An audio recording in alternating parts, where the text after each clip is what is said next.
언니들과 함께 책 그리고 영화를 이야기하는 언니들의 북신의 살롱 조감독입니다. 안녕하세요, 셜록입니다. 중요한 공지가 하나 있습니다. 뭔데요? 저희 살롱 최초로 소설 PPL이 들어왔습니다. 사실 이게 웬일이죠? 한참 전에 메일을 받았는데 제가 네. 정신이 없어가지고 이제야 소개를 해드리게 됐는데요. 우리 학교 출판사라는 네. 출판사에서 저희에게 조심스럽게 네. 책을 한 권 보내왔습니다. 저도 읽어봤는데 또 제가 셜록이라고 추리소설을 보내주셨더라고요. 맞아요. 추리소설을 하나 보내주셨는데 네. 추리소설이라고 하는 게 맞나? 장르가? 추리소설 나름의 좋아해요. 스릴러. 네. 그래서 제목 자체가 스릴러네요. 제목이 뭐죠? 죽이고 싶은 아이. 죽이고 싶은 아이. 네, 이꽃님 작가님의 장편소설 죽이고 싶은 아이. 네, 죽이고 싶은 아이라는 소설을 홍보해 주십사 하고 출판사에서 네. 책을 보내왔는데 사실 저희 성격대로라면 사실 마케팅 담당자 직접 나와서 소개하라고 사실 해드리기 그래서 맞는 건데 저희가 회신을 했어요. 네. 작가님을 직접 초대해서 같이 이야기 나누면 안 되겠느냐 했더니 코로나 때문에 작가님 지금 오프라인 활동을 아예 하고 그래요? 있지 않다라는. 우리 찾아도 가는데. 그래서 가능하면 이제 마케팅팀 담당자 분이라도 네. 저희 살롱에 한번 출연해 주시면 좋겠지만 일단 이 방송을 듣고 난 이후에 한번 더 생각을 해봐 주십사. 책이 정말 재밌어요. 줄거리 간단하게 소개해 주실 수 있어요? 어떤 정말 내용인지? 간략하게 설명드리면은 네. 두 명의 소녀가 나옵니다. 네. 주연이와 서은이가 중학교 때부터 단짝 친구인데 어느 날 얘네 둘이 피 터지게 싸우게 돼요. 엄청 싸우고 난 뒤에 학교 건물 뒤 공터에서 서은이가 시체로 발견되는 거예요. 무서워. 그러면 당연히 용의자가 누구겠어요? 당연히? 싸운 주연이겠죠? 그렇죠. 그런데 주연이 정말 신기하게 학생이라 술도 안 마시는데 이날 일이 기억이 안 나는 거예요. 네. 그래서 이 사건을 중심으로 이 17명 주변의 친구들의 인터뷰를 진행되면서 내용이 진행이 되죠. 너무 신기한 게 이게 출간하고 동시에 영화로 만들어진대요. 결정됐다고. 영화화하기로 결정됐다고. 너무 네. 기대가 되는데. 영화로 만들어져서 뜨기 전에 나오셔야 되는데. 근데 줄거리보다 셜록의 표정이 더 무섭다는 거. 이런 줄거리라는 거고요. 언니들 한번 그 서점에서 지금 보니까 신간 코너에도 계속 매대 중앙 자리를 차지하고 있더라고요. 이 책이. 네, 관심 있는 분들 한번 꼭 읽어보시길 바랍니다. 이꽃님 장편소설 죽이고 싶은 아이였습니다. 네, 저희 첫 번째 소설 PPL.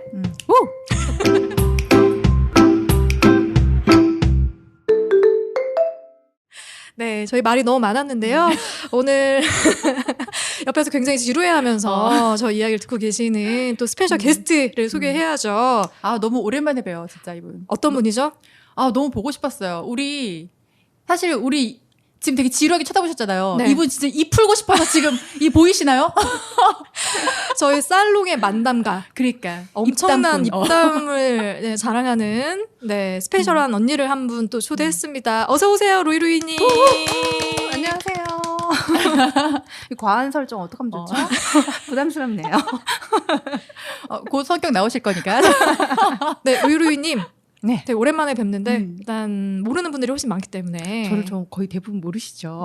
자기소개를 먼저 해주셔야 될 것 같아요. 소개를 너무 제가 뭔가 오늘 재미있는 뭔가 이런 한마디를 해야 될 것 같은 부담이 느끼기는 하지만 저는 뭐 대체로 모임을 너무 그리워하기도 했었고 진짜 오랜만에 뵙는 것 같아요. 그렇기도 했었고 또 개인적으로 되게 바쁜 와중에 제가 이 녹음 준비를 하면서 다시 영화와 책들이 얼마나 감사함과 나의 삶을 좋게 채워주는지도 느끼고 또 그거에 관한 이야기를 준비하는 과정도 굉장히 재밌다는 걸 다시 한번 느끼면서 모임도 그립고 여러분 다시 뵈니까 너무 반갑기도 하고 그렇습니다. 이게 매진말 하시는 것 같은데 벌써 그럼 마치나요? 자기소개를 부탁드렸더니 이제 저를 소개. 지금 떠나시려고 하는 느낌이. 저 녹음이 처음이라 뭐부터 얘기해야 될지 지금 정신이 없네요. 네. 자기소개. 저는 일단은 저를 소개하자고 하면은 책과 영화를 많이 좋아하고 사람들이랑 수다 떠는 거 좋아하는 동네 1 루이루이입니다. 왜요? 음악하는 루이루이님 아닌가요? 긴 얘기가 있는데 했던 아니 지금도 하고는 계시잖아요 음악을. 아니요, 저 거의 손을 놓은 지가 좀 돼서 손을 놓고 계신가요? 어디 가서 이제 음악 한다는 얘기는 못 하고 그래요? 한때 잠깐 음악을 하셨던 작곡을 하셨던 네, 그렇습니다. 네 멋있는 우리 음악했던 언니 루이루이님. 네, 반갑습니다. 네, 반갑습니다. 네. 저희가 살롱에서 루이루이님을 처음 뵀었는데 첫인상. 저는 진짜 웃겨서 죽는 줄 알았어요, 진짜. 정말 쉴 새 없이 그러니까 재치 있는 수다를. 맞아요. 텐션이 높으신데 말씀하시는 포인트가 딱딱딱 찝는데 말씀이 사실 많이는 없으셔도 많이는 없으셔도 한 번 시작하면 포인트 너무 웃겨갖고 저 진짜 옆에 앉아갖고 쓰러지도 웃고 있었던 기억이 나요. 빵빵 첫 만남 아름다운 때. 추억이네요. 저희 그리고 첫 만남 때 저희 그 호프집에 뒤풀이를 갔던 것까지 생각나네요. 제 건너편에 앉으셨거든요. 벌써 맞아요. 그때 정말 재밌었어요. 그러니까요. 우리 다 툴치해갖고 목소리 높아지면서 그게 벌써 1년 반 전이라는 거. 진짜 너무 오래됐어요. 너무 오래됐죠. 2년 반인가? 재작년 겨울이었죠. 맞아요. 다시 돌아가고 싶다. 코로나 이전으로 돌아가고 싶다. 지금은 아예 뭐 모일 수가 없잖아요. 그쵸. 맞아요. 너무 그리워요, 진짜로. 그때 침 튀기면서 이렇게. 그래, 그러니까. 맞아. 지금은 침 튀기면 큰일 소득도 나잖아. 없는 얘기를 그렇게 열심히 했던 그때가 그립다. 술도 엄청 잘 드셨던 것 같은데. 제 저희 너무 기억에. 신기했던 게 그때 루이루이님이 참석하고 계시는 그 다른 모임이 하나 있었는데 그 사이트 들어가갖고 우리 거기 남자들 얼굴 하나하나 분석하면서 누구 소개해달라. 열광적인 반응. 이 사람 어떨 것 같다. 이 사람 어떨 것 같다. 뜨거웠어, 아주. 초면에 아주 중매설 뻔했죠. 네. 그 모임은 여전히 그 모임도 지금 코로나 때문에 아주 쉬고 있고 소셜 라이프가 너무나 단절되어서 입이 안 풀리고 있습니다, 지금. 네, 저희도 지금 살롱 팟캐로 연명하고 있거든요. 그러니까요. 네. 오늘 나오셨으니까 열심히 한번 입을 풀어보시고. 한번 불태워볼까요? 네, 좋습니다. 네, 언니들의 인생책, 인생영화. 오늘은 인생책 이야기를 하는 시간인데 루이님께서 선정해주신 책이 어떤 책이죠? 네, 인생책이라고 하니까 사실 제가 좀 많이 뭘 선정해야 될지 부담이 조금 스러웠지만 네. 지금 계절에 읽기 좋은 책이나 아니면은 지금 제 기분 그런데 맞는 게 뭘까 하고 그냥 가볍게 선정해 봤는데요. 바깥은 여름이라는 김혜란 작가의 단편집입니다. 절대 가볍게 읽을 책은 아닙니다. 그렇죠. 굉장히 여름 같진 않던데. 굉장히 깊은 책입니다. 맞아요. 네, 생각이 많아지는 책이에요. 저도 김혜란 작가를 좋아하는 이유이기도 한데 이분은 그냥 항상 책 제목은 뭐 제가 또 좋아하는 책이 이분 침이 고인다라는 책이 있는데 저는 그냥 뭐 맛있는 거 뭐 이런 얘기하는 줄 알고 쉽게 봤다가 너무 깜짝 놀랐던 때가 있어서 근데 막 꾸준히 계속해서 읽기에는 사실은 타격감이 좀 있는 그런 책인데 저도 사실은 한번 읽었다가 오랜만에 이제 여름에 관한 얘기를 하는 것도 괜찮겠다 해서 선정하고 다시 이렇게 봤는데 여름 얘기는 아니에요? 여름 얘기 맞니? 계절이랑 전혀 상관없이 거의 코로나급 스토리던데. 네. 그래서 저도 맞아요. 놀랐던 네. 그런 책이었습니다. 저희는 재작년 겨울인가요? 저희가 맞아요. 이 살롱에서 이 책을 다뤘었어요. 맞아요. 근데 제가 그때 참석을 못했어요. 맞아. 네. 그래서 되게 안타까웠는데 이렇게 또 추천을 해주셔서 네. 다시 이거 꺼내봤는데 저의 첫 느낌은 어땠냐면은 제가 바깥에 초점을 맞추지 않고 여름에 초점을 그렇지. 맞춰서 저도 처음에 그랬죠. 하이틴 로맨스 소설 같은 그런 분위기로 이제 좀 다가갔다가 뒤늦게 바깥이 보이더라고요. 그래서 사실 제가 좋아하는 그 내용의 책은 사실 아니었어요. 슬픔이나 절망을 그냥 그 문자 그대로 다루고 있잖아요. 그냥 분위기 그대로 다뤄서 나한테 좀 무겁다 생각했는데 생각보다 너무 좋았던 게 작가님이 글을 너무 잘 쓰셔서 표현이 정말 저 사실 감성팔이 되게 싫어하거든요. 네. 근데 계속 울컥울컥 하는 거야. 저는 김혜란 작가님 하면은 예전에 두근두근 내 인생. 두근두근 내 인생. 네. 네, 이거 소설로도 읽고 그다음에 영화로도 봤거든요. 근데 굉장히 따뜻하더라고요. 소설도 따뜻하게 봤고 영화는 강동원, 송혜교 그치. 주연으로 해서 굉장히 화제가 됐었던 기억이 나거든요. 그래서 그 소설도 굉장히 인상적으로 읽었고 그 전에 달려라 아비라고 이것도 단편집이었는데 그걸 못 봤어요. 저는. 그러세요? 네, 단편집이었는데 이게 제 기억엔 바깥은 여름보다는 좀 더 밝았던 것 같아요. 그래서 김혜란 작가님 소설들은 저는 다 너무 재밌게 잘 읽었던 기억이 나서 그래서 바깥은 여름을 살롱에서 다뤘을 때도 어머 김혜란 작가 소설이야 하면서 그때도 재밌게 읽었었는데 지금 훨씬 더 와닿더라고요. 좀 다른 것 같아요. 저도 네. 몇 년 전에 한번 읽었던 네. 책이었는데 이번에 다시 읽고 이게 이런 얘기였나 하는 그쵸. 그런 느낌이 좀 더 있었어요. 맞아요. 전 지금이 훨씬 좋았어요. 저도요, 2년 전에 저도요. 읽었을 때보다. 그리고 이 책이 2017년에 출간이 됐죠. 네네. 네, 2017년 출간이 됐는데 총 7개의 단편이 수록이 돼 있거든요. 입동, 노찬성과 알반, 건너편, 침묵의 미래, 풍경의 쓸모, 가리는 손, 어디로 가고 싶으신가요? 그런데 이 7편의 단편이 정말 다 주옥 같다. 네, 하나도 그냥 넘길 단편이 없다. 그런 생각하면서 읽었고, 그래서 저는 그 표지에 대한 얘기 먼저 해보고 싶은데 이 표지 언니들 혹시 어떻게 해석하셨습니까? 이게 근데 다 비슷하게 사실 해석이 되지 않았을까요? 그러니까 표지가 사실 너무 톤도 이쁘고 청량한 그러니까 너무 시원해요. 진짜 누가 봐도 여름이에요. 그리고 여자가 입고 있는 맞아요. 계절감이 확실히 그쵸? 있어요. 이걸 속옷이라고 해야 되나요? 그러니까 코르셋이라고 해야 되나?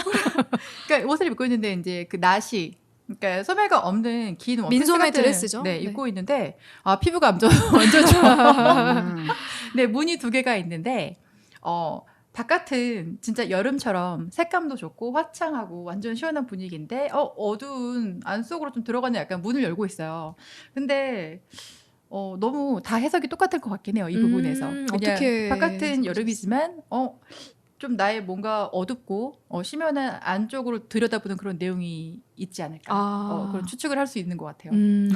근데 작가의 말이랑 또 바깥은 여름에 대해서 언급한 단편들 보면 이렇게 뭔가 눈이 내리는 스노우볼 안에서 바깥은 계절감이 이렇게 단절되는 부분들을 얘기하는 부분을 표지도 같이 나타내고 있는 것 같은데요. 저는 이게 문을 열고 나가는 건지 다시 저 내면을 들여다보고 이제 문을 닫으려고 하는 건지를 그런 중의적 표현 같은 게 드러나는 두 가지 것들 측면이 다. 그런 부분들이 되게 좋았고 또 굳이 막 그런 스노우볼 같이 막 다 설명하는 표지가 아니고 조금은 이게 무슨 내용일까 하고 너무 다 설명하지 않는 부분들도 좋았고 그런 부분들이 좋았어요. 재밌는 게 한 장을 딱 넘기면은 문만 한 개가 딱 나와 있어요.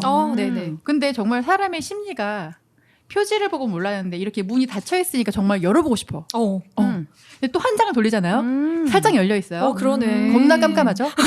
그러네요. 아니 근데 그런 심리가 저는 내가 되게 힘들고 우울할 때는 다른 사람들은 다 행복해 보여. 저 사람들은 얼마나 행복할까. 저 삶에 한번 들어가서 살아보고 싶다.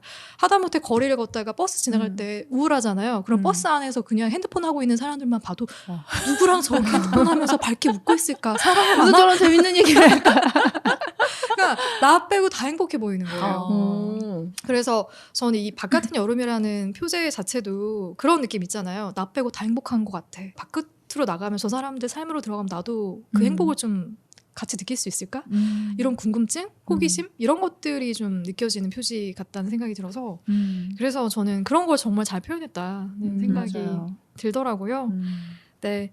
그러면 우리가 이게 7개의 단편이 수록이 되어 있다 보니까 이 7편을 다 얘기하기는 시간이 없고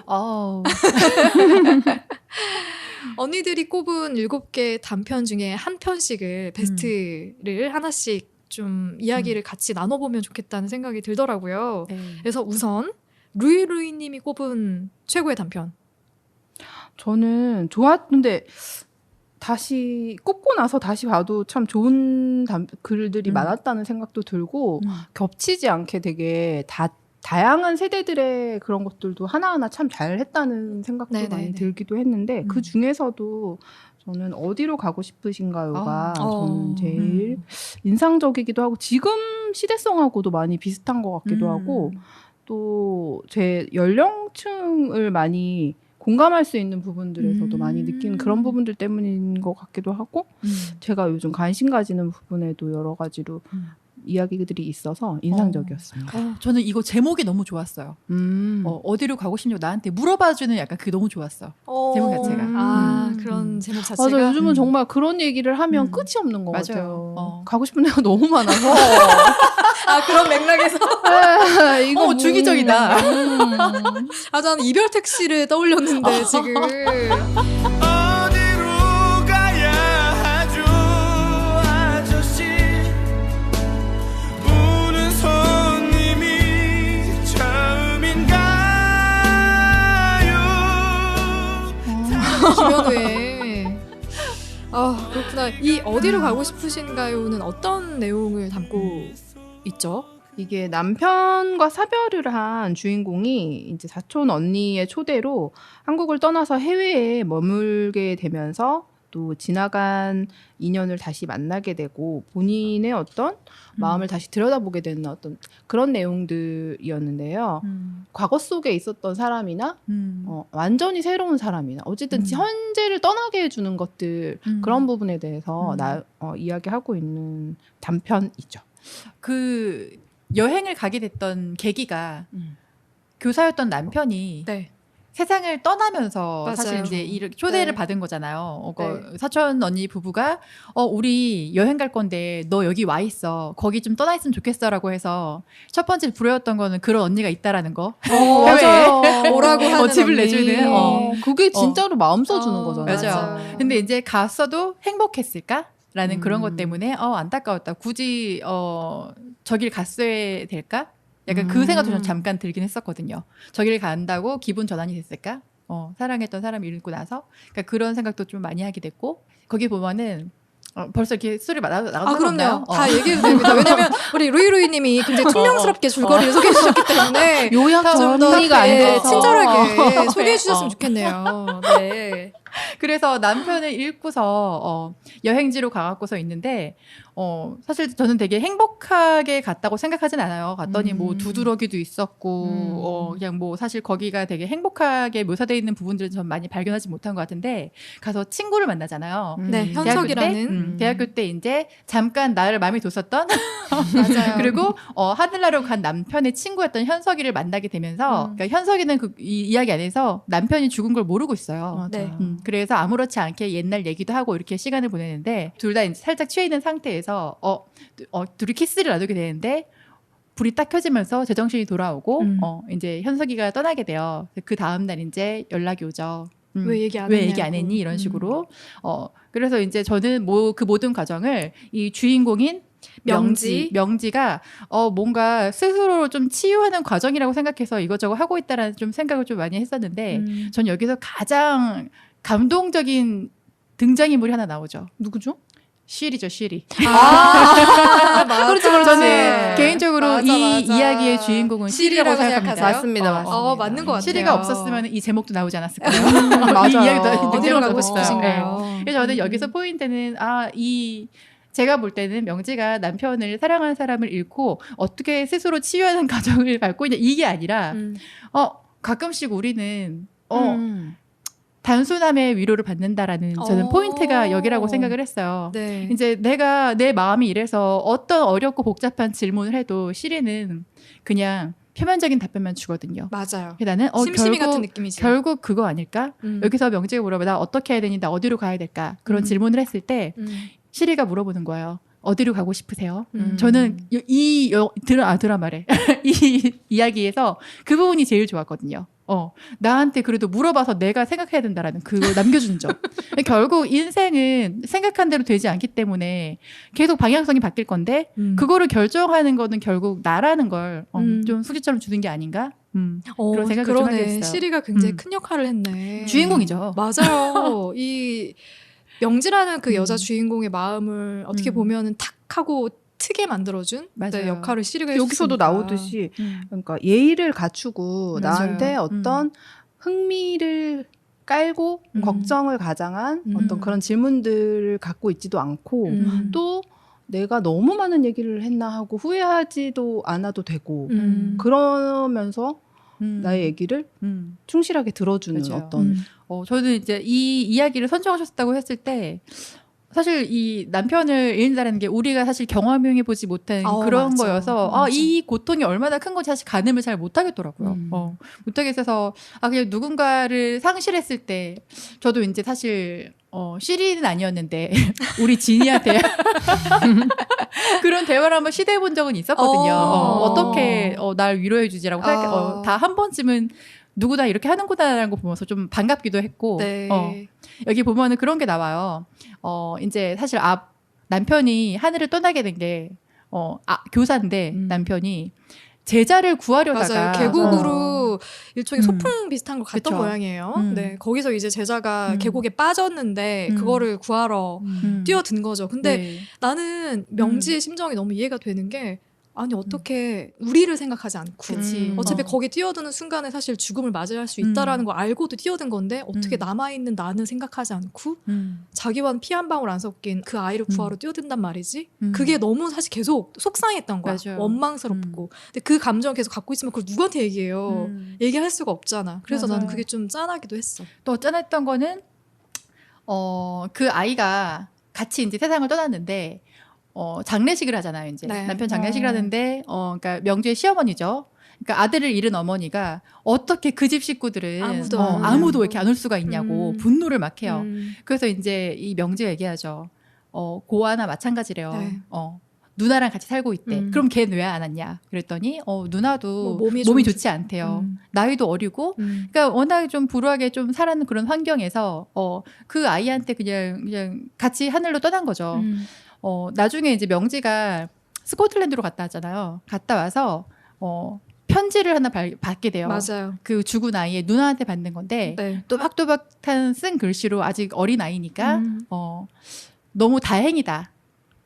내 동생이 죽을 때 손을 잡아준 게 선생님이 그러니까 외롭지 않게 갈 수 있어서 너무 다행이다라는 식으로 약간 편지를 써서 저도 그걸 보면서 사실은 우리가 그 떠나버린 아이의 시선은 한 번도 생각하지 않았는데 저는 거기서도 그 혼자 남았을 그 여자아이도 너무 마음이 아프더라고. 그리고 오지 못했던 이유 중에 하나가 갑자기 몸에 마비가 와가지고 몸을 쓸 수가 없으니까 갈 수가 없었던 거고 뭔가 자기가 액션을 취할 수 있는 상황이 아니었던 것들 그런 것들을 편지로 이제 다 설명을 하게 되면서 어느 정도의 오해도 좀 풀리는 부분이 생기는 거죠. 맞아요. 네.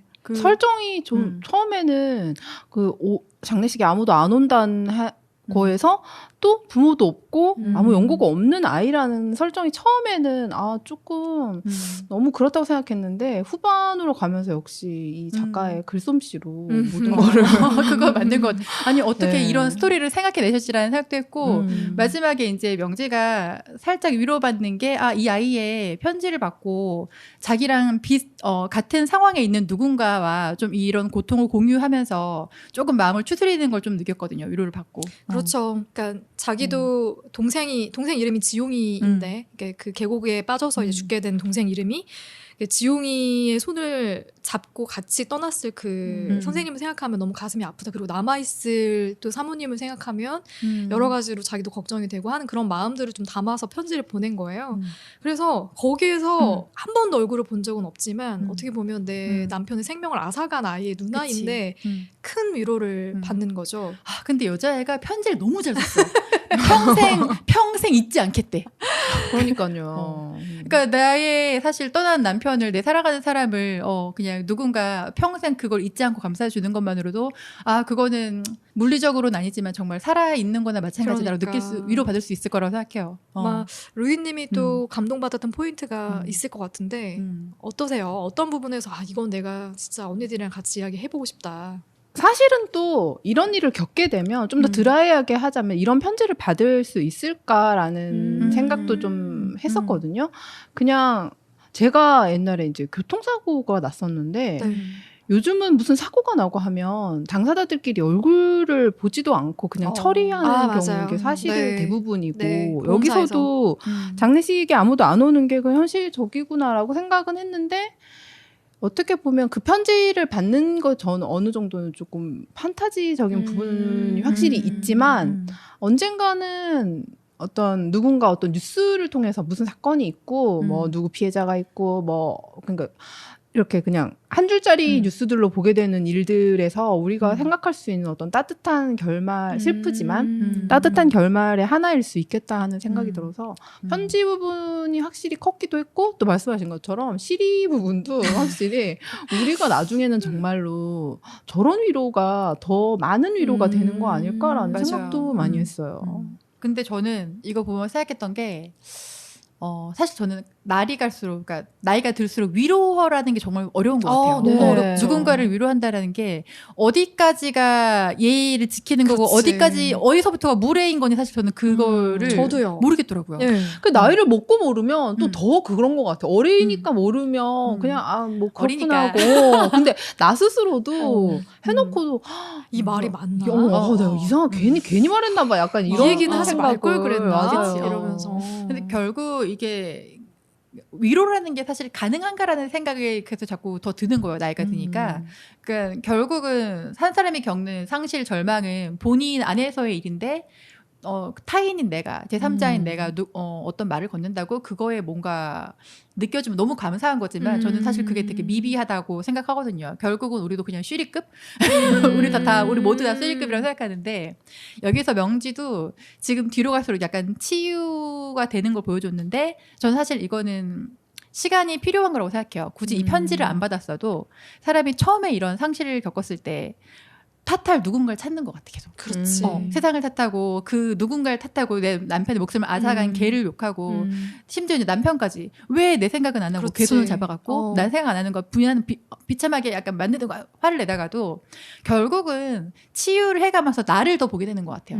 그래서 이제 이거 우리가 좀 이성적인 말로 표현하면 합리화라고 하지만 글쎄 난 치유라고 생각하거든요. 그게. 그래서 이 아이가 비슷한 경험을 겪었는데 내가 평생 기억해주고 남편 너무너무 고맙고 멋진 사람이다라고 사실 표현해줬기 때문에 이제 그 포인트가 돼서 있지만 그게 없었어도 명지는 다른 방식으로 다른 비슷한 경험을 가진 사람들에 의해서 혹은 다른 방식으로 치유가 되지 않았을까. 그리고 저는 이 부분이 되게 좋더라고요. 그러니까 편지를 받고 나서 뒤에서 이렇게 작가가 써내려 가는데 거기 내 앞에 놓인 말들, 그러니까 편지를 보고 나서 말들과 마주하자니 그날 그곳에서 제자를 발견했을 당신 모습이 떠올랐다.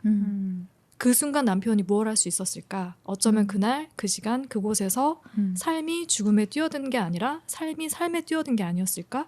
편지 받고 나서 마음이 저는 확실히 좀 변화했다고 생각했거든요. 물론 설롱님이 얘기한 것처럼 어느 정도 이게 때가 됐기 때문에 편지의 내용을 온전히 받아들일 수 있었을 수도 있지만 근데 분명히 시리 이후에 편지가 큰 위로가 되어주었기 때문에 그래서 내가 이렇게 화가 나 있고 뭔가 풀리지 않은 이 감정은 결국 내가 정말 사랑하는 사람을 다시 볼 수 없게 되어서라는 사실 그냥 받아들이게 된 것 같아요. 그래서 맨 마지막 문장도 당신이 보고 싶었다 이렇게 끝내잖아요. 그래서 가장 그리운 사람을 그렇죠. 원망하면서 보내는 시간이 진짜 힘들잖아요. 맞아요. 네. 그래서 이런 부분들이 어떤 상실을 경험한 사람들에게 정말 큰 위로가 될 수 있겠다는 생각도 들더라고요. 하지만 겪지 않고 싶네요. 그렇죠. 맞아요. 그럴 거예요. 다들. 시리도 그렇지만 요즘 유튜브 이렇게 사람들이 많이 보는 것들 보면 뭐 백수의 하루라든지 뭐 나는 오늘부터 백수 1일차인데 어떻게 살고 있는지를 그냥 정말 아무 내용 없이 일상을 찍는데 백수 콘텐츠가 되게 인기라고 하더라고요. 그 요즘 구직하기도 힘든 그런 상황에서 그냥 저 사람도 저렇게 있고 나도 이렇게 있고 막 거기다 대고 막 야 여러분 힘내세요 이런 말 없이 그냥 나는 오늘 이렇게 있었어 하는 걸 보는 것만으로도 사람들은 조금은 맞아요. 마음을 놓고 너도 그런 것 힘들지만 같아요. 나도 이렇게 힘들어. 너나 나나. 그리고 어떤 말보다 강하다. 여러분 별거 없어. 이런 느낌. 그래서 그걸 굳이 막 뭘로 이렇게 표현하는 그런 시대가 아니고 지금은 뭔가 어떻게 할 수 없는 불가항력적인 것들도 워낙 많기도 하고 그러니까 사람들은 메시지보다는 그냥 지금 그 상황 자체를 공유하면서 많이 힘을 좀 내고 싶어 하고 좀 안도를 받고 싶어 하는 것 같아요. 맞아요. 이 단편도 굉장히 여러 생각들을 갖게 만드는 단편이었는데 근데 다른 단편들도 주옥 같은 단편들이 굉장히 많아요. 맞아요. 그래서 사실 하나씩 다 다뤄보면 굉장히 좋겠지만 아쉽게도 또 3부로 갈까 3부? 저희 두 번째는 셜록님이 추천하는 단편. 저는 사실 좀 고민을 했어요. 네. 고민을 한 게 세 개를 골라놓고 사실 2개 중에 고르다가 첫 번째 침묵의 미래. 그러니까 사실 제가 감히 선택할 수는 없었어요 이거를. 네. 근데 저는 너무 어렵던데. 그것 때문에요. 그러니까 침묵의 미래가 뭐였냐면 저는 여기 있는 뭐 다 울컥울컥한데 제가 가장 느끼는 큰 공포와 슬픔은 사실 이런 거예요. 그러니까 언어가 사라지는 거. 언어가 소멸되는 거. 이제 이것도 이제 컨셉 자체가 뭐 세계에서 사라져가는 소멸돼가는 언어에 대한 얘기인데 이제 말이 없어진다라는 거는 그 문화가 소멸된다는 거고 그러면은 그 문화나 언어를 공유했던 사람들의 시간까지 사실은 다 부정이 되는 거거든요. 네. 저는 그게 너무 슬픈 거예요. 그치. 그래서 항상 저는 소수 언어를 공부하시는 분 되게 존중해요. 대단하다고 생각해요, 저도. 그래서 네. 처음에 보면서 아 이럴 수가 그러면서 너무 가슴이 저리 오는데 네. 아 너무 어렵네.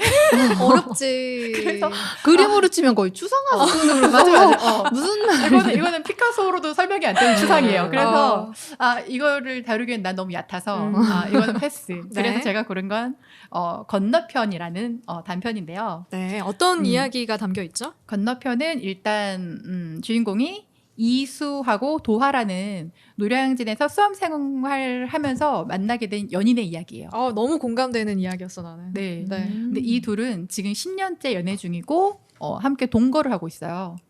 자, 근데 도하는 재수를 해서 경찰 공무원 시험에 붙었는데 이수는 6년 동안 그 뒤로도 노량진에서 계속 공부를 해요. 참, 여러분, 되게 저는 중반에서야 알게 됐는데 네. 이게 이름만 봐서는 남녀를 남녀를 헷갈렸어요. 구분하기가 어렵습니다.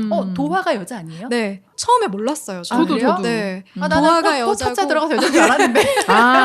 이수가 남자입니다. 네. 그래서 이수는 6년 동안 노량진에서 더 공부를 하고서 계속 실패를 거듭하죠. 그런데 이제 이 둘이 같이 살고 있다 보니 이제 사회적인 지위가 달라지다 보니 사회의 뭐 어떤 이슈를 바라보는 시선도 굉장히 달라지고 달라지지. 또 간극이 여기서 생기게 돼요. 그럼요. 그래서 이수가 결국은 이제 수험 생활을 포기를 하고 부동산 컨설팅 회사에 들어가죠. 근데 이미 사실 도하의 마음은 살짝 떠나 있었어요. 이것 때문이 아니어도. 그래서 도하가 이별을 천천히 준비하는 과정에서 이제는 따로 살아야 되니까 집을 알아보려고 주인 아주머니한테 연락했더니 주인 아주머니가 나도 몰랐던 사실 1년 전에 이수가 연락해서 보증금의 일부를 받아갔다는 거예요. 그러니까. 이 나쁜 쓰 진짜. 정말 그런데 여기서 사실은 정말 사랑하는 여자친구였다면 배신감이 들어야 되는데 도하는 여기서 큰 안도감을 느끼고 어떻게 헤어질 구실이 된 거니까. 그래서 눈은 눈은 안 왔구나. 크리스마스 날 네. 노량진 시장에서 엄청 비싼 회를 먹으며 이별을 고하게 되죠. 돔이었죠? 네, 25만 원. 장난 아니야. 그런데 제가 사실 이 내용 자체는 그냥 굉장히 지금 몸이 건조한 스토리처럼 들리고 굉장히 일상적인데 이걸 꼽았던 이유가 저 굉장히 많은 이성을 개입하면서 이걸 읽었어요. 감성보다 이성을 많이 개입했고 이게 굉장히 사실 우리가 장기적인 연애를 하다 보면 누구나 겪어봤을 그런 감정, 이야기예요. 그런데 정말 웃겼던 게 이 이별하는 과정이 나는 하나도 안 슬펐어. 굉장히 담담했어요. 그래서 이거는 왜 그랬나 보면은 이미 나는 그걸 극복한 사람이어서 이게 한 개도 안 슬픈 거야. 이거 겪어봤기 때문에. 맞아요. 근데 누구든지 겪으셨을 거라는 생각이 들고 제가 여기서 읽으면서 가장 크게 느꼈던 게 사랑은 진짜 어렵다. 어려워. 저는 사실 사랑이라는 주제를 이야기하는 거 별로 안 좋아하는데 이걸 보면서 진짜 어려워. 제일 어려운 게 사랑이야라는 생각이 갈수록 또 생기게 되는 거야. 첫 번째가 10년이면은 얘네 지금 한 29, 30인데 3분의 1의 시간을 함께 보냈어요. 그러니까요. 근데 그럼에도 직장 하나 있고 없고의 차이가 이렇게 시선의 차이로 벌어지고 어떤 신분의 차이로 벌어지고 그리고 사랑이 멀어지고 그러면은 10년의 세월은 뭐가 되지? 약간 이런 퀘스천이 조금 들었고 두 번째는 여기서 이수가 그런 얘기를 해요. 얘하고 헤어지면서 그냥 내 안에 있던 뭔가가 어떤 게 사라졌어. 그런데 그걸 되돌릴 수 있는 방법은 없는 것 같아. 이런 얘기를 해요. 그래서 나는 내 안에 있는 그게 뭐지?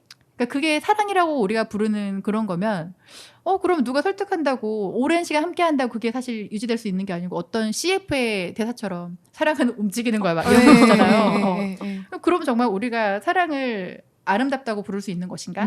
이런 생각. 또 마지막. 저는 이 이야기의 주인공은 이수다. 왜 그렇게 생각했어요? 내가 이수라면 이렇게 안 할 수 있었을까? 내가 이수라면은 자격지심 느끼지 않고 당당하게 내가 하고 싶은 거 끝까지 밀고 나가고 내가 그 선택을 할 수 있었을까? 아니면 얘 지금 이야기 속의 얘처럼 여자를 위해 나의 꿈을 포기하고 적당히 현실과 타협해서 이런 선택을 했을까?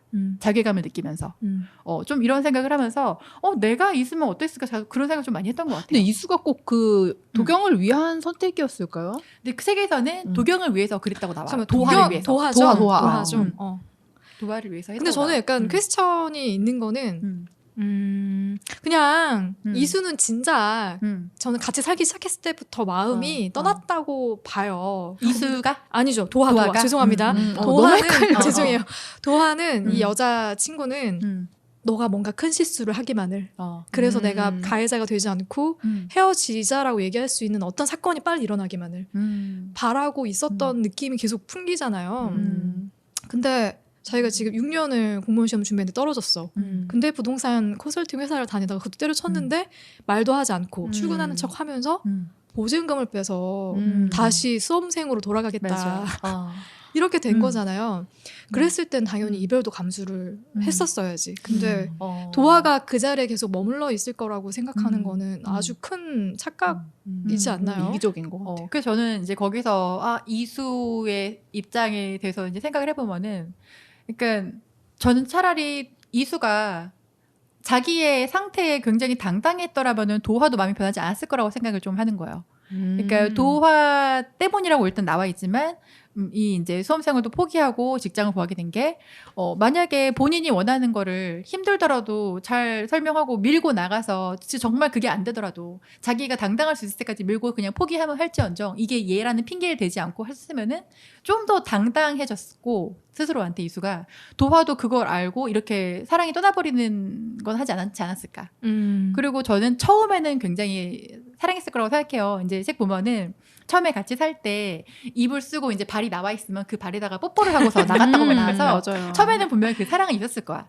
있었고 근데 이제 그 사랑이라는 게 우리가 수험 생활을 같이 하면서 함께 공통의 그 어려움을 겪어왔기 때문에 전우회처럼 생긴 그런 걸 사랑이라고 느껴서 그런 걸 사랑이라고 느꼈던 건지 아니면 그냥 이제 다른 시선으로 세상을 보다 보니까 내가 사랑할 수 있는 게 맞네. 남자가 아니어도 그냥 시선이 넓어지면 사실은 포커스는 분산되니까. 근데 난 두 분한테 이런 질문을 한번 드려보고 싶어요. 두 분 다 장기 연애를 해보셨잖아요. 네. 사랑이 처음엔 이런 상대 이런 점이 좋아서 시작했다고 하더라도 오래 만나면서는 그게 굉장히 희석되지 않아요? 짧았던 그런 연애랑 긴 연애를 비교를 해보자면 되게 어떤 지금 이 사람들처럼 뭐 같은 걸 준비하거나 어떤 너무 그 상황이 주는 좋은 상태에서 시작한 관계는 그 상황이 변하면 확실히 좀 변해지는 것 같은데 그냥 이렇게 집어낼 수 없는 부분들로 시작한 관계들이 있잖아요. 내가 만약에 내가 어떤 상황이고 우리가 공감하는 것 때문에 너무 잘 됐으면 그 공감하는 것들이 계속 변해가면서 이거 1, 2, 3, 4 순으로 가지는 관계가 있고 그냥 특정하게 딱 이거 때문에 우리는 영화 하는 게 너무 영화 보는 게 너무 좋아서 만났으면 영화 취향이 바뀌거나 뭐 아니면 뭔가 우리가 지금 상황이 갑자기 극단적으로 변하거나 뭐 그러면 그게 다음으로 못 넘어가는 관계들이 있는데 그 다음으로 대체 말씀하신 것처럼 그냥 근본적으로 뭔가 즐거운 분위기, 너와 같이 있을 때 생기는 즐거운 분위기가 좋은 거면 그 분위기를 만들 수 있는 거는 다양하게 있는데 딱 하나 둘 정도의 그 관계면 그게 그렇게 길게 만나지지는 않는 것 같아요. 근데 이 도화하고 이수의 관계에서는 이수가 사실 되게 찌질했기 때문에 저는 도화가 만족할 수밖에 없었다고 생각을 하긴 해요. 그러니까 처음에 시험에 안 붙었잖아. 일단 아파. 시험에 붙었으면 됐는데 뭐 안 붙었고 그런데 뭔가 자기 자신한테 되게 당당하지 못했다는 느낌이 굉장히 들어. 그것 때문에. 그렇죠. 그래서 일단은 도화 핑계 대고 도화를 위해서였다. 그래서 부동산 컨설팅 회사에 취업을 했고 근데 그것도 말도 안 하고 몰래 또 이제 보증금까지 빼서 자기 100% 자기 돈이 아닌데도 또 이제 그 준비하는 것도 또 몰래 그걸 하기 위해서 1년 동안 속여가면서 양복을 입고 꼭 나간 거예요. 또 노량진으로. 그리고 헤어질 때도 사실 저는 그 붙잡은 게 본인을 위해서 잡았다고 생각해요. 그게 이수도 사랑이 있어서가 아니라 그럼 나는 이제 어디로 가? 하지? 그런 것 때문에. 그래서 사실 그런 거에 조금은 당당하고 진심이었더라면 도화가 과연 이렇게 마음이 변했을까라는 좀 나의 퀘스천? 저는 도하가 너무 이해가 돼가지고 음. 도하한테 감정이입이 확 돼가지고 저는 사실 이수가 못났던 잘났던 뭐 어떤 단점을 갖고 어떤 장점을 갖고 있던 간에 사람 마음이 변하면 이유를 찾거든요. 맞아요. 내가 이 사람과 어떻게든 헤어지고 싶은데 어떻게 하면 조금이라도 덜 가해자가 되면서 헤어질 수 있지, 이 이유를 찾는데 그게 너무 잘 표현이 돼서. 왜냐면은 진짜 사실 양아치 짓을 한 거잖아요. 맞아요. 보증금, 여자친구 보증금까지 꺼내가지고 자기 수험생이 다시 된다? 진짜 이게 만약에 그냥 오히려 내가 사랑하는 감정이 남아있었으면 정말 크게 화를 낼 수 있는 건데 안도 한숨 쉬잖아. 아, 이것 때문에 내가 얘한테 당당하게 헤어지자고 할 수 있겠다. 이렇게. 맞아요. 저는 그래서 이 아까 처음에 말씀드렸던 사랑이 진짜 어려운 것 같다라고 말씀드렸잖아요. 근데 이게 제목도 너무 잘 지었어. 제목이 건너편이잖아요. 네. 그래서 와, 이렇게 사랑이 힘든 건가. 건너편이라는 거는 남녀가 서로 건너에 있는데, 그러니까 누군가 하나 포기하고 건너가던 건너지 않으면 만날 수가 없는 거야. 그렇지. 근데 중간에 포기하고 양보해서 중간에서 만나면 횡단보도 한가운데요. 맞아요. 그러고는 그 불안 나 언제 차에 치워줄지 몰라. 그것이 사랑인가? 와, 맞아. 겁나 어렵네. 누군가가 건너와줘야 돼. 누군가가. 맞아요. 그건 맞는 것 같아. 서로 비등하게 뭔가 노력한다. 저는 사랑은 그거는 어려운 것 같아요. 확실히 한 명이 더 져주는 건너가야 사람이 하나요? 필요해. 맞아요. 그러니까 작가님 천재 같았어요. 아니, 되게 별거 아닌 얘기거든요. 아니 어떻게 이렇게 하지? 그리고 횟집에서 네. 횟집을 그렇게 막 시끄럽고 막 그 상황에서 알게 된 것도 설정이 너무 좋았고, 그리고 지금 이 남자의 캐릭터를 보여주는 거에서도 그 회를 고르면서 느끼는 마음들이 있잖아요. 너무 공감됐어요. 이걸 너무 잘 표현해서 네. 참 아무 내용 없이 그냥 어떤 여자가 이제 그 상황 속을 결심을 하게 되는 내용인데, 이거는 사실은 또 보면 사회 어릴 때일수록 한 번씩 왜 이런 쇼핑을 하게 되죠. 그럼요. 당연하지. 뭘 사는지 모르는데 벌써 결제가 된 거야. 그러니까 이 상황이, 그러니까 도아하고 이수가 크리스마스를 맞아서 또 기념으로 특별한 날이니까. 외식을 특별한 하자, 날이니까. 외식을 하자 했는데 이수가 그 전에 친구 결혼식 가서 사회받은 비용 50만 원이 있었어요. 맞아. 근데 큰 이제 돈이었지 나름. 노량진 수산시장에 가기로 한 거예요. 근데 이제 이미 이 날은 도하는 이별을 고해하지라고 생각하고 이제 나갔던 건데 이수가 쓸데없는 가오를 잡은 거지. 거기서 돈이 얼마예요 했는데 9만 원이래 키로당. 그럼 아니 9만 돈이나 원이면은 뭐 둘이서 되게 뭐하다는 그러니까. 음식도 아닌데. 근데 난 너무 순진했던 게 아직 캐릭터들이 어린가 보다. 9만 원이라고 생각했던 게 웃긴 거야. 그렇지. 근데 키로 재니까 25만 원이 나왔네. 와. 근데 거기서 이제 서로의 고민이 보이는데 사실 이제 도하는 안 할 줄 알았던 거지. 안 살 줄. 근데 얘가 또 가오를 잡죠. 주세요. 왜 달라 그래? 그러니까. 그리고 약간 사실 저는 그때부터가 좀 불편했던 거는 그때부터 이제 밥을 먹으면서 그 헤어지기 직전에 연인들이 하는 그 쓰잘데기 없는 대화들 있잖아. 막 그냥 의미 한 개도 중요한 없는 말을 그런, 계속 미루는. 대화들. 그러면서 그때 빨리빨리 넘어갔어. 그래 이제 거의 끝이 다가온다. 끝이 다가온다. 말해. 근데 이게 정말 이별의 전조 증상이 있다고. 맞아. 이것도 꼬이려고 하니까 꼬이는 거야. 왜냐면 그 맞아. 노량진 수산시장도 얘네가 자주 갔던 데, 아는 형님이 하는 데가 있다고 맞아. 했나? 그래가지고 거기 가면 싸게 해줄 거야 했는데 없어진 거야. 청해수산이었던 것 같아. 사라지고. 그래서 계속 여자친구 전화해보라 그랬어. 전화해보라고 했는데 아니야 있을 거야 갔는데 진짜 없어졌어. 그런 성격 너무 싫어 진짜. 전화만 하면 얼마나 싫어. 그렇지.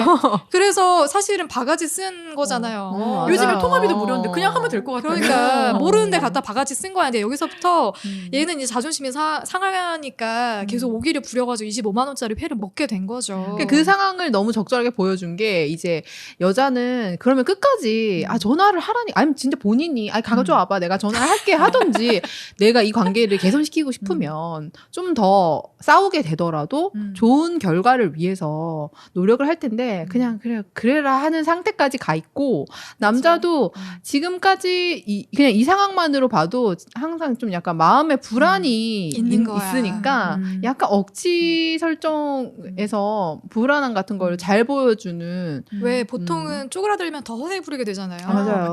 하면서. 그러니까 지금 돈을 못 벌 때 꼭 이상한 옷을 비싼 옷을 언니가 막 괜찮다 그래가지고 막 3개월 파티복을 산 적이 있어요 제가.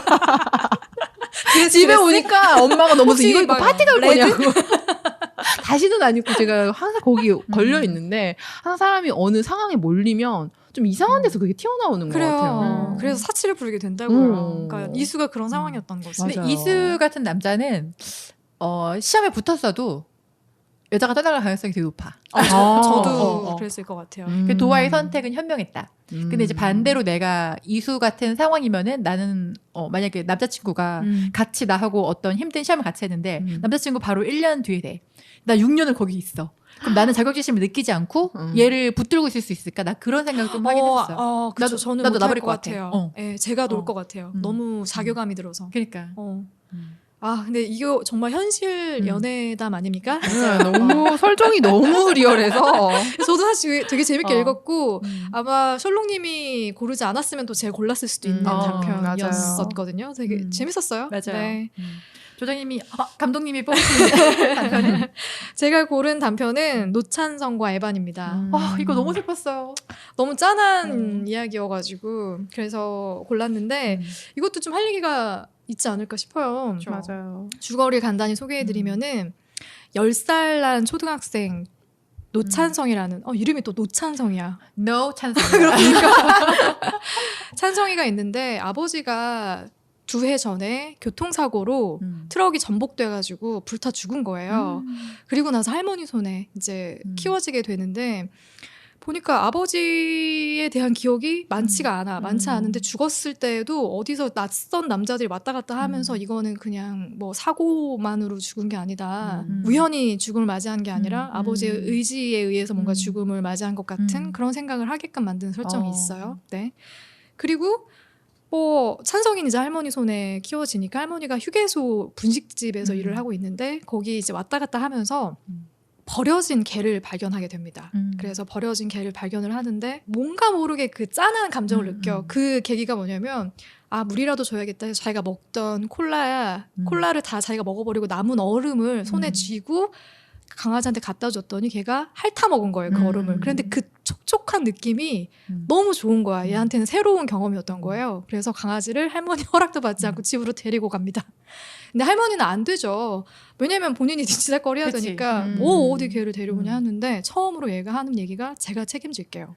라고 얘기를 해서 결국에는 강아지를 키우게 되고 에반이라는 이름을 지어주게 되는 거예요. 그게 터닝 맥카드의 에반. 맞아. 아세요? 저는 터닝 맥카드 말만 들어봤지. 저도 몰랐어요. 그냥 그쵸? 터닝 맥카드가 뭔지 정도 네, 알고 있어요. 아이들이 굉장히 좋아했던 뭐 캐릭터다 정도만 알고 있었는데 에반이 이제 암에 걸리게 되는 거예요. 어느 날 잘 걷지도 못하고 공을 던지는 놀이를 하는데 공도 안 물어오고 맨날 누워있고 밥도 잘 안 먹고 하니까 걱정이 돼서 찬성이가 자기가 점심값 아껴가면서 모아놓은 돈으로 병원을 데리고 가는데 거기서 의사 선생님이 얘는 암에 걸렸다라고 얘기를 해주는데 수술을 해도 좋고 아니어도 좋고 이런 식으로 얘기를 한 거예요. 그래서 찬성이는 아니어도 좋다는 게 무슨 말이에요? 라고 했더니 안락사를 선택하는 경우도 있다라고 해서 물어보니까 비용이 10만 원 정도가 드는 거예요. 그래서 열심히 돈을 모으기 시작해요.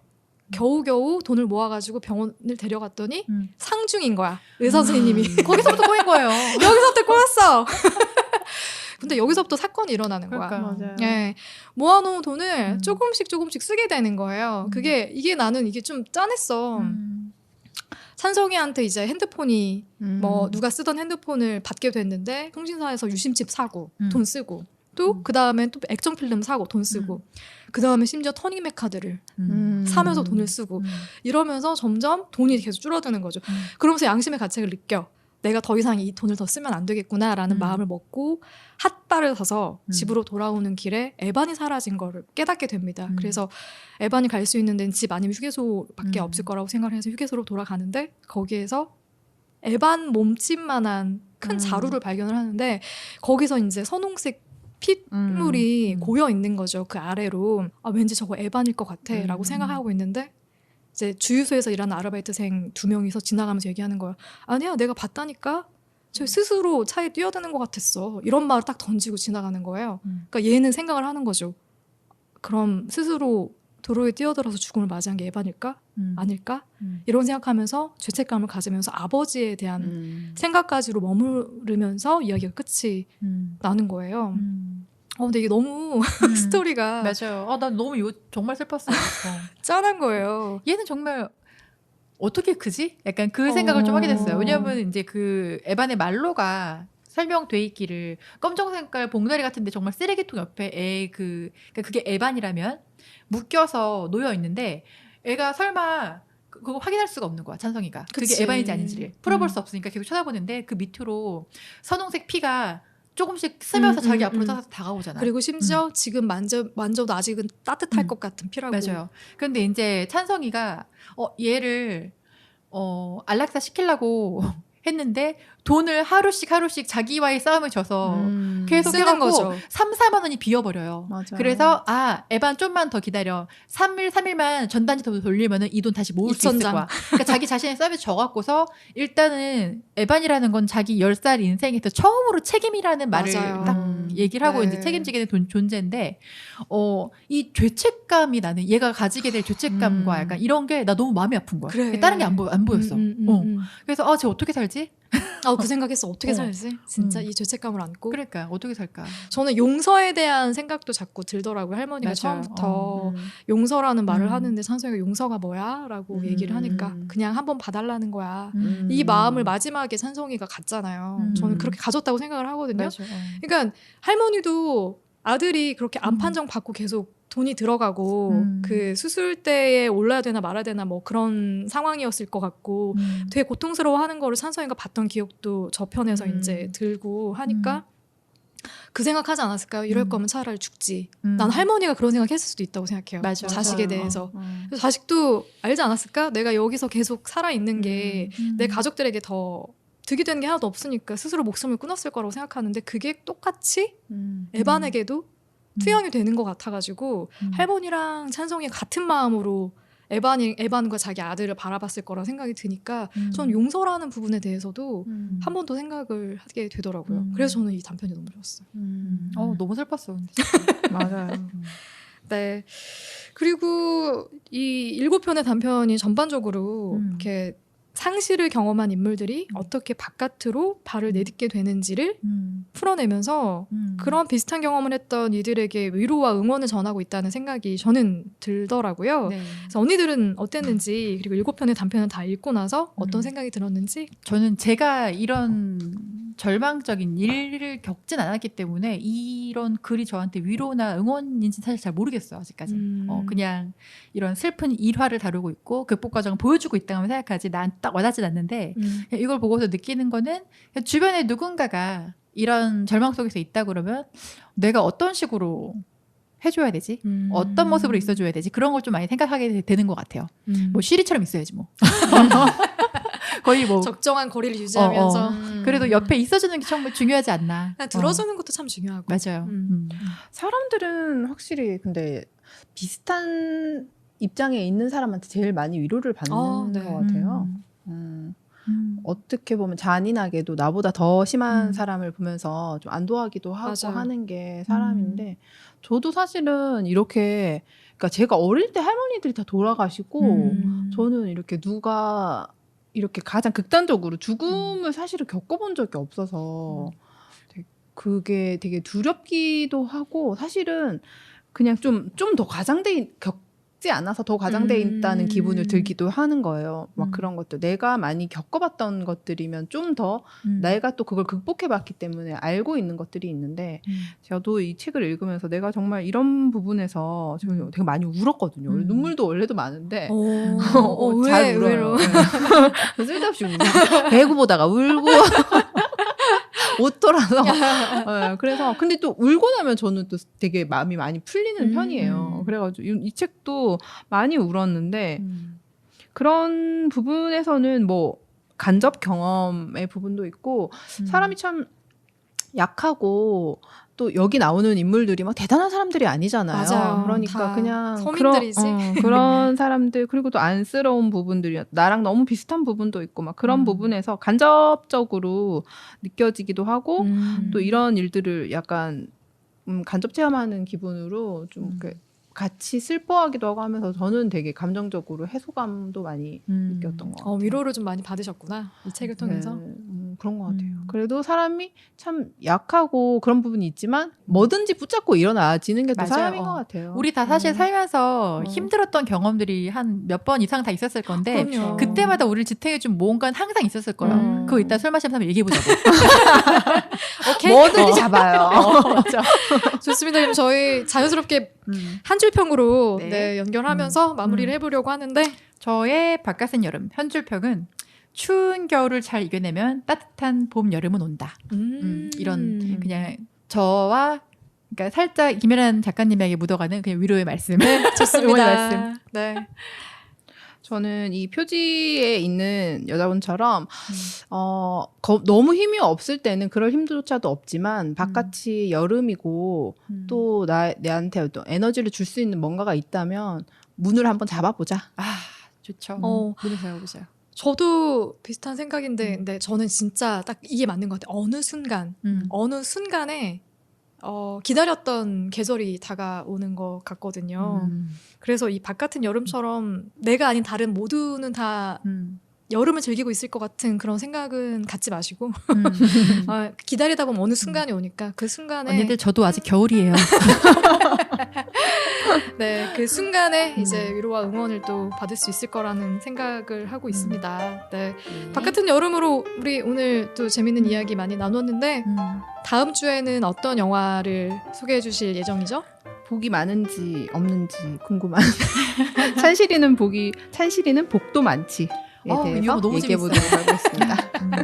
이거 루이루이님의 자전적인 영화라는 소문이 제 일기 보고 갖다 찍었나요? 이를 갈고 아마 이미 준비를 하셨다고.